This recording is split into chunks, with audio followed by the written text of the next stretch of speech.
Welcome to the latest episode of Beatin' and Bangin'. I'm your host, Kyle Dalton. In today's video, we're going to discuss multiple stories from the weekend's races at Charlotte. The Coca-Cola 600 is already traditionally the longest race of the year. Mother Nature decided to make it that much longer, preventing the race from being run until Monday, which was made even more interesting because it became the second part of a triple header, with the Xfinity race being run both before and after. Speaking of the Xfinity Series, our first topic today is on the runner-up finisher from last night's race, John Hunter Nemechek, and his former team owner, Kyle Busch. During the weekend's media session, Busch visited with reporters and talked about the weekend's worth of races, as the original plan was for him to run the Xfinity and Cup races.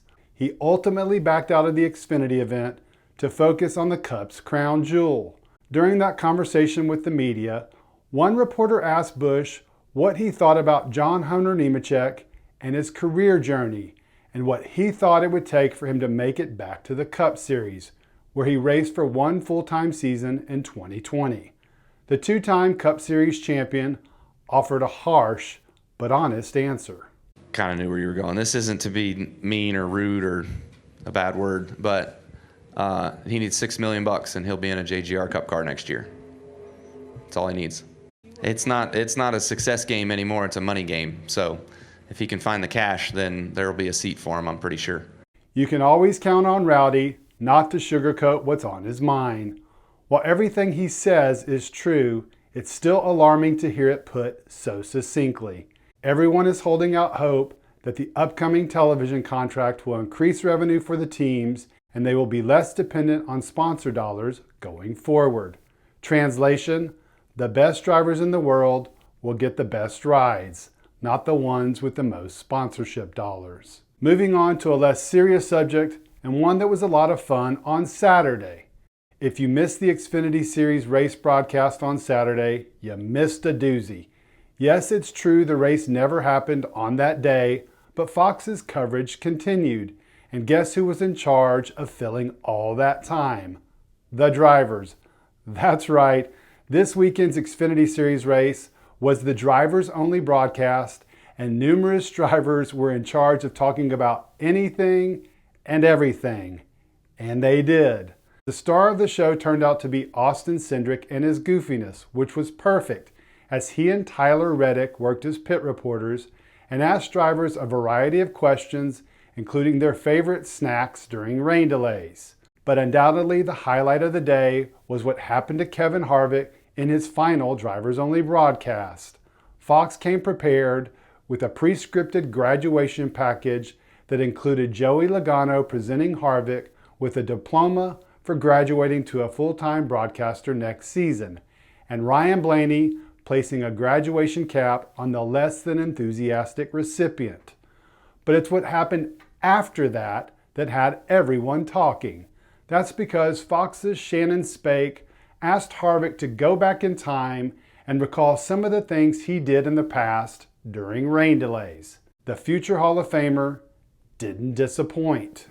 I've been here since Fox has been here, so when we started, it was all about having fun. We were talking about this earlier. We used to toilet paper Darrell Waltrip's motorhome. I used to go in there while he was during these rain delays and eat his food out of his refrigerator. And myself and Matt Yoakum, we would usually terrorize DW's motorhome during any rain delay that we got. Little did Harvick know, but those words would come back to haunt him just a short time later, when the Fox crew, including Reddick and Cindric, made its way inside his motorhome for some shenanigans. Oh, there they are. Oh, boy. Oh, no. Oh, is that Harvick's bus? That would be awesome. Oh, no. I feel like that's Are you guys, is that Harvick's bus, be Jamie? Put it in the microwave. Sorry, somebody let us in. Somebody let us in. 100% fired. Do these look familiar? 100% fired. These look familiar? He's 100% Yeah, the mess in there, too. I needed some I was in a dry hurry. shoes, so I And found they your have their racing shoes on. There's popcorn everywhere on the floor. Lord help us. We have. You can go to commercial. You're running the show. definitely You got had to tell the story about all-time UTV low. and buses. I got to keep my mouth shut. The irony is, Happy will be paid not to keep his mouth shut next year when he joins Mike Joy and Clint Boyer in the booth. Moving from one story about a 47-year-old driver to another about a different 47-year-old driver. Jimmie Johnson raced in his third event of the year at Charlotte after racing at Daytona and COTA. Unfortunately, it was Johnson's third straight DNF as he spun out a couple of times and ended his day early. Any fan paying attention knows that this year's results don't accurately reflect the driver's unparalleled success during his distinguished racing career, which included 7 championships, a number only matched by Richard Petty and Dale Earnhardt. While no one will question Johnson's career numbers, apparently those at the top of NASCAR question whether he's one of the all-time greats. How do we know this? Well, during the race, Fox aired an animated graphic celebrating the sport's 75th anniversary. Take a look.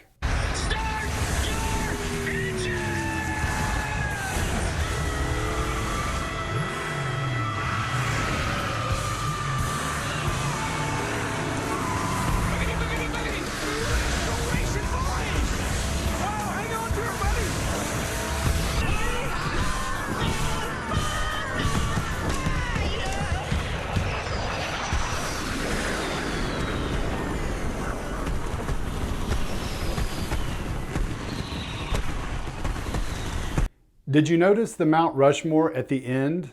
And more specifically, who was on it? Let's take a closer look.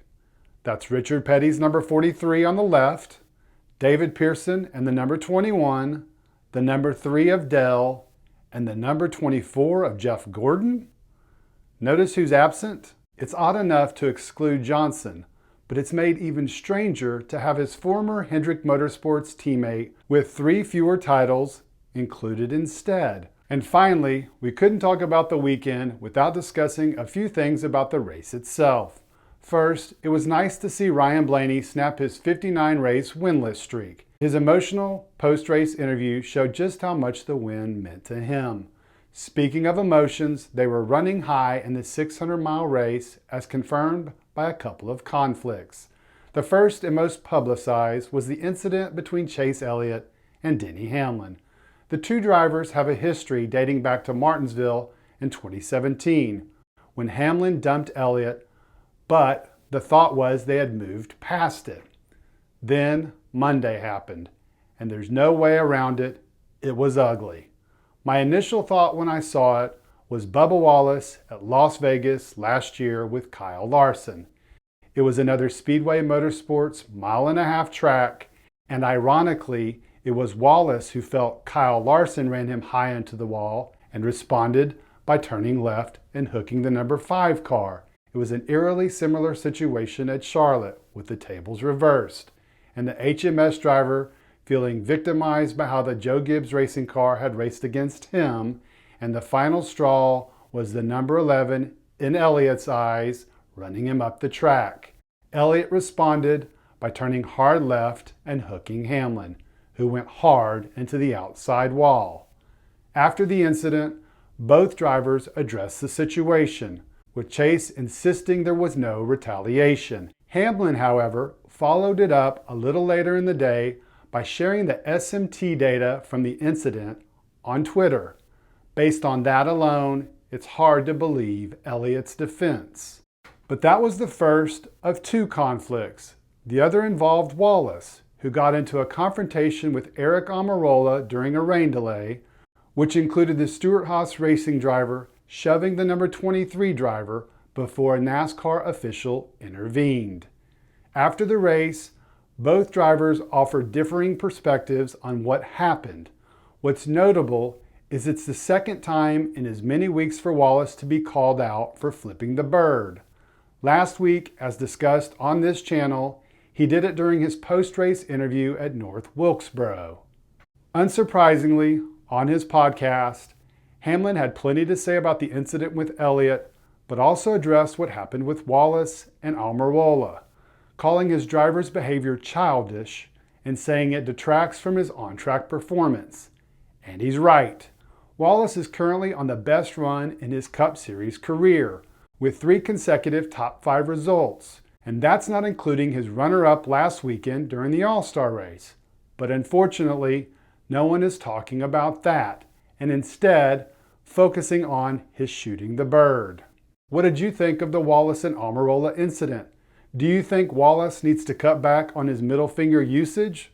What about Hamlin and Elliott? Should Elliott get penalized? What did you think about the graphic excluding Jimmie Johnson? Let me know in the comments section. All right, guys, that's it. Thanks as always for watching the channel. If you liked what you saw, please let your NASCAR buddies know about what we're doing here at Beatin' and Bangin'. And if you want to read more stories like this video, be sure and check out my articles on sportscasting.com. Check out the link in the description. Hope to see you guys in the next video, and have a great rest of your day.